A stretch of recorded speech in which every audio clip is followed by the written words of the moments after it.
Halo, balik lagi sama gue Billy.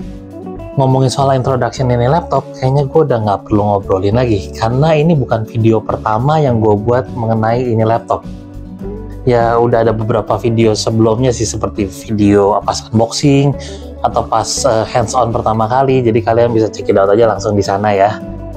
Nah, ngomong-ngomong soal laptop yang spesial yang satu ini adalah Asus ZenBook 14X OLED Space Edition UX 5401 ZAS, panjang juga.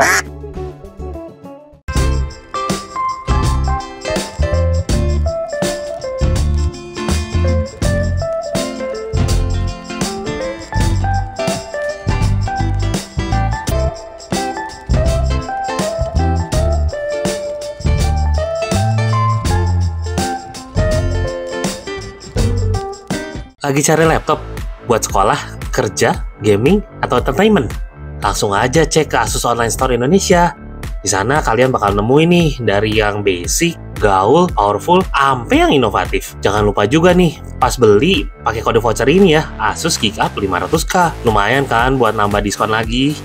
Jadi lebihnya kan bisa dipakai tuh buat tambah-nambah beli peripheral lain. Selain dari itu, kalian juga jadi sudah mensupport channel ini, supaya kami bisa berkarya lebih baik lagi. Thanks a lot, guys!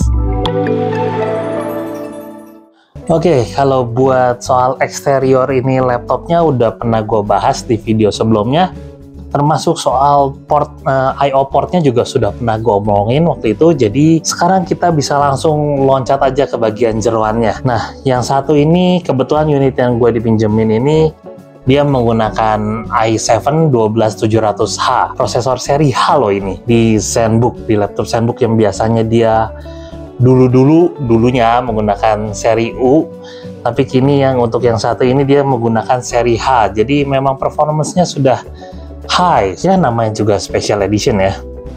Dan yang satu ini dia menggunakan 6 P-cores dan 8 E-cores. Buat grafiknya dia masih menggunakan yang bawaan standarnya, bawaan orok, dia masih menggunakan Intel Iris Xe. Biasa tipikal kalau thin and light itu seringnya seperti itu. Dan buat RAM-nya juga tipikal yang thin and light juga, udah nggak bisa diutak-utik lagi. Tapi walaupun begitu dia sudah menggunakan yang paling tingginya yang ada saat ini ya, dia sudah menggunakan LPDDR5 dual channel 16 GB on board. Dan buat storage-nya dia menggunakan single storage saja, which is NVMe 1 TB. Dilihat dari jeroan yang udah gue sebutin di atas, udah kelihatan ini sebuah laptop yang upgradability-nya sangat terbatas. Dan untuk varian yang satu ini, dia menggunakan i7 itu di harga 26 juta kembalian koin. Dan ada juga sih varian yang satunya lagi, dia menggunakan i9, dia diduetkan dengan RAM 32 GB, yang mana onboard juga. Dan yang itu sih pasti harganya lebih tinggi ya dibanding yang ini. Oke, cukup kita bahas soal jeroannya. Sekarang kita mulai untuk pengujiannya. Yang pertama bakalan kita uji di sini itu untuk storage-nya, NVMe-nya. Yang mana kita akan run menggunakan Crystal Disk Mark sebanyak 4 kali seperti biasa. Dan hasilnya read-nya ada di 7000-an dan write-nya dia sampai ke 5200-an. Ngelihat dari hasil angkanya ini bisa dilihat ya bahwa dia sudah menggunakan barang-barang jeroan yang kelas atas juga. Dalam hal ini dia sudah menggunakan yang PCIe Gen 4. Mantap, ini memang jeroannya nggak bisa dibilang ecek-ecek. Dia sudah, ya namanya mungkin special edition ya. Jadi sudah menggunakan yang top notch-nya juga. Untuk pengujian berikutnya kita akan lakukan menggunakan Cinebench R23, yang mana seperti biasa kita run 10 kali dan skor rata-ratanya itu ada di 10.900-an, dengan skor paling tingginya di awal-awal seperti biasa itu ada di 12.476. Jadi emang sih pas awal-awal dia ada tarikan yang lebih kencangnya dulu, setelah itu abis itu dia turun berbaris teratur. Oke, lanjut kita tes juga menggunakan 3D Mark. Yang pertama itu kita pakai Time Spy, yang mana skornya dia ada di 1981. Berikutnya kita tes juga menggunakan Firestrike dan skornya ada di 5388. Yang terakhir kita melakukan pengujian menggunakan Nitrate, yang mana di Nitrate ini skornya dia ada di 19.557. Hasil seperti ini ya bisa dimaklumi ya, karena dia kan bisa dibilang dia hanya menggunakan integrated graphic, nggak discrete GPU yang seperti biasanya lebih powerful. Nah, cukup ngomongin soal benchmark sintetik. Sekarang kita mulai pengujian menggunakan Shadow of the Tomb Raider. Ya, sintetik juga ya sebenarnya ini. Hasilnya sih cukup mengenaskan. Jadi settingannya kita pakai di lowest, jangan tinggi-tinggi. Jalan aja udah syukur. Hasilnya dapat di rata-rata FPS-nya di 32 FPS. Sedikit lebih tinggi dari ekspektasi gua pada awalnya. Gua pikir bakalan cuma dapat di 20-an aja. Not bad. Nextnya kita pakai Final Fantasy 14 Endwalker. Benchmark lagi sih. Ternyata not bad juga loh. Dengan settingan standar laptop alias ya yang paling ringannya, kalau dilihat FPS-nya dia masih bisa nyampe di 40-an dan sampai 60-an gitu lah, sekitar 40 ke 60, 60 kurang gitu. Dan kalau mau dipakai main, sebenarnya ini masih bisa. Masih oke walaupun nggak terlalu mulus all the time. Skornya dia ada di high dengan skor 8.351. Oke juga sih. Nah, sekarang kita menggunakan pengetesan realnya, which is kita tes pas main game langsung. Nah, game pertama yang kita tes itu kita menggunakan CSGO seperti biasa. Ini ancur-ancuran. Udah dengan settingan rata kiri aja, FPS cuma dapat di kisaran belasan doang. Paling sampai 30-an yang jarang-jarang juga sih. Emang menyedihkan sih ini hasilnya. Nggak nyaman kalau dipakai main juga. Tapi tenang aja, pengetesan game lain akan lebih manusiawi. Kedua, kita pakai Dota 2. Dan yang ini kita pakai di settingan best looking-nya. Nantangin Iris Xe-nya ini. Dan hasilnya ini nggak tinggi-tinggi amat, tapi masih oke kok. Di sekitar 30-an, ada sih sesekali turun ke 20-an. Tapi ini best looking ya, dengan catatan kalau di settingan smooth, seharusnya dia bisa dapat FPS lebih aman lagi. Ketiga, kita pakai Final Fantasy 15. Sudah pasti, ini dengan settingan low, slow-low-nya. Resolution sih masih di 100%. Tapi ini bisa dapat FPS masih lumayan, ngepas, pas-pasan banget ya, di kisaran 30-an sampai 40-an. Sesekali ada turun ke 20. Ya sebenarnya ini nggak nyaman juga buat dipakai main game ini ya. Tapi hebat juga, dengan integrated graphic aja dia masih bisa ngejalanin ini game. Nah, berikutnya game keempat yang kita pakai buat ngetes, seperti biasa, Genshin Impact. Hasilnya dengan settingan udah di settingan lowest-nya, FPS-nya bisa dapet cuman di kisaran 20-an sampai 30-an. Nggak aman sih menurut gue ini buat dipakai main. Kalau di Genshin apalagi kan kadang battle-nya cepet gitu, jadi ya kurang nyaman lah pas gue tes pakai ini. Dan game terakhir yang kita pakai buat pengujian itu seperti biasa Valorant. Nah, game yang satu ini hasilnya gua rada miss. Yang pertama kita tes pakai preset di low. Di low aja bisa dapat FPS di 90-an sampai 120-an. Ya kadang sesekali suka turun, tapi dengan hasil seperti ini udah oke banget kan tuh. Jadi karena penasaran, gua coba lagi dengan settingan medium kita naikin. Hasilnya juga masih dapat dong di 70-an sampai 100-an. Luar biasa juga ini. Dan karena tetap masih penasaran, gua coba lagi sampai menggunakan settingan high, dan amazingly hasilnya masih aman dong buat dipakai main. Dia masih dapat di 60-an sampai 90-an. Luar biasa juga kan ini. Oh ya, dengan catatan semua pengujian yang kita lakuin di sini menggunakan settingan resolusinya di 4K ya. Jadi kalau memang kalian mau main dan mendapatkan FPS yang lebih aman, walaupun agak repot, bisa diturunin juga itu settingannya, resolusinya diturunin ke 2K atau ke Full HD, itu kemungkinan besar bakalan lebih aman.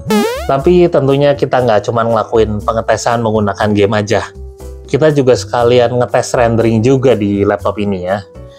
Nah, kita yang pertama itu menggunakan Filmora 9 buat video berukuran 8 menit 44 detik 1080p 30 fps. Itu masih makan waktu di sekitar 8 menit 36 detik. Ya, gue bisa bilang ini cukup standar lah. Nextnya kita tes menggunakan Blender untuk scene BMW.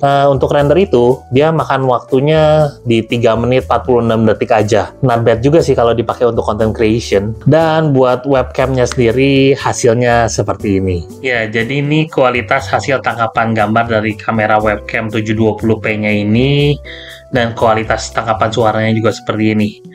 Ngomong-ngomong, gambar ini diambil dengan standar pencahayaan di ruangan ya, dengan 2 lampu ada di atas ini. Jadi kualitas gambar yang dihasilkan itu seperti ini, mulus juga menurut gue. Bagus sih ini. Dan untuk webcamnya sendiri, saat webcamnya nyala dan kamera digunakan itu ada lampu indikator berwarna putih yang menyala. Jadi kita bisa tahu kalau misalnya memang webcamnya lagi aktif. Selain dari itu, dia sendiri juga memiliki privacy shutter. Tapi ya kayak digital privacy shutter gitu. Jadi kalau kita tekan di tombol F10 ini atau function F10, dia bisa memutus kameranya secara digital gitu. Jadi kamera tidak akan terdeteksi. Dalam hal ini sih mantap juga. Jadi bisa meningkatkan di sisi faktor keamanannya ya. Next, ngomongin soal Wi-Fi-nya, dia sudah menggunakan 6E, which is itu sudah future proof ya. Untuk I/O port-nya juga sama, udah future proof juga. Dia sudah menggunakan Thunderbolt 4, dikasih 2 lagi. Tinggal nih soal baterainya. Baterainya itu dia menggunakan yang 63 Wh. Pastinya kita juga tes dong. Kita tes saat pemutaran video YouTube. Ya biasa dipakai muter video YouTube itu bisa menghabiskan 5 jam 13 menit, turun dari 100% sampai tinggal sisa 15%. Gak lama-lama amat sih ini untuk daya tahan baterainya. Kalau mau dipakai nonton lama-lama ya better dicolok aja lah ya. Dan buat ngecasnya sendiri dia buat dari 15% sampai 50%. Itu perlu waktu cukup cepat. Dia cuman 25 menit aja. Not bad ini. Dan kalau mau full sampai 100%, ini yang menurut gue masih agak lama. Dia perlu waktu sekitar 2 jam 13 menit. Ya itu aja sih kurang oke-nya dari sisi chargingnya. Terakhir kita cuma tinggal bahas soal software bawaan. Seperti biasa, ya biasanya Asus ya. Software bawaannya standarnya itu sudah dengan Windows 11. Iyalah ya, kalau nggak OS-nya apa.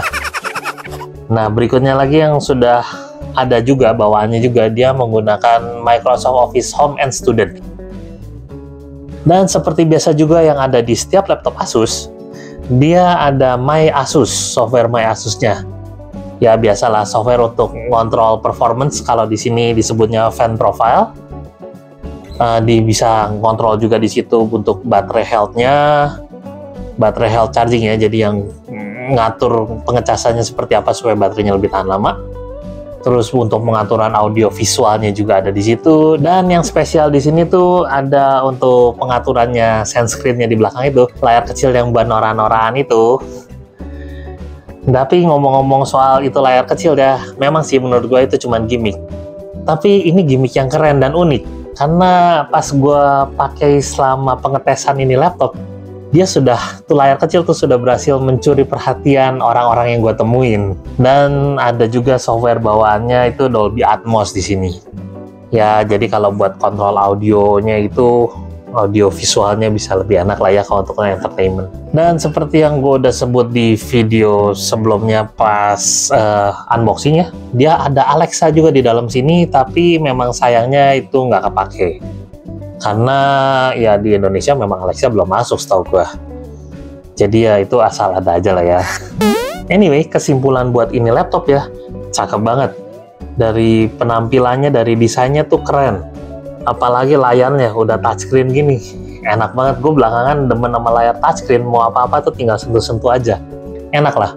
Dan seperti yang gue udah ceritain tadi, layar kecil di belakangnya si sense screen-nya ini sukses mencuri perhatian orang. Mantep. Untuk performanya, dilihat dia hanya menggunakan integrated graphic, dia performanya cukup oke. Cukup kenceng juga dia. Dan untuk dipakai content creation dan content consumption, dia juga oke. Dan kalau misalnya dia mau dipakai buat nonton nih, dicolokin ke TV yang gede, dia nggak masalah juga, karena resolusinya tuh udah 4K. Jadi gambarnya pasti yang ditampilin nggak bakal bermasalah lah kalau dipakai content consumption. Di sisi daya tahan bantingnya, yang jangan dibanting juga, dia sudah seperti yang udah disebut dari video sebelumnya, dia sudah sampai space grade. Jadi semestinya dia tuh memang tahan banting, kuat. Tapi jangan dites ya, jangan dicoba. Sayang bawa 26 juta. Tapi kalau memang memungkinkan, dia seharusnya sudah bisa dibawa keluar angkasa ya. Kalau sudah bisa, kita ke sana. At least dia dibuat dengan standar seperti itu. Nah, laptop ini sendiri bukan tanpa kekurangan. Seperti yang gue udah sebut tadi, dia kekurangannya itu ada di upgradability-nya, yang sangat limited banget. Jadi menurut gue sih agak nanggung gitu. Jadi kalau buat content creation, biasanya tuh butuh storage gede, dia nggak ada slot ekstra buat dicolokin. Jadi mau nggak mau mesti ganti storage utamanya. Which is yang mana itu biasanya lebih mahal juga harganya untuk ngeganti storage-nya dari 1 tera jadi 2 tera. Bukan nggak bisa dipakai content creation, tetap masih mampu. Cuman ya kita jadi perlu nyolok external storage aja.